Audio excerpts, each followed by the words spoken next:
Article number 1068 इंतहाई खूबसूरत stripes fabric आप देख सकते हैं। ये सईद साहब ने कितने खूबसूरत अंदाज में आपके सामने इस फैब्रिक डिस्प्ले किया। आप ये देख सकते हैं ये चारकोल ग्रे इसकी बेस है और इस पर एग वाइट स्ट्राइप्स हैं, नैरो स्ट्राइप्स इसको बोलेंगे या नैरो लाइनिंग बोलेंगे।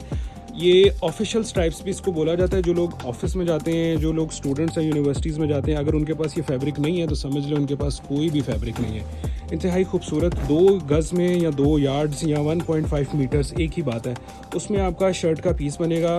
और 2023 की नई कलेक्शन हमारे पास इस वक्त आ चुकी है। ड्रेस कोड पे शादमान में ज़रूर विज़िट करें या फिर व्हाट्सएप पर ऑर्डर करें। एडवांस पेमेंट पर हम काम करते हैं। व्हाट्सएप पर इसकी प्राइस मालूम करें। प्राइस मालूम करने के बाद अगर आप इसकी प्राइस समझ आए तो हमें व्हाट्सएप पर आप ऑर्डर कर सकते हैं और आपके एड्रेस पर ये डिलीवर कर दिया जाएगा। आर्टिकल 2023 की हमारे पास कलेक्शन आ चुकी है। दुकान पर विज़िट करें, शॉप पर विज़िट करें। इंतहाई एक्साइटिंग वैरायटी आपको मिलेगी शलवार कमीज़ में। इसके अलावा आपको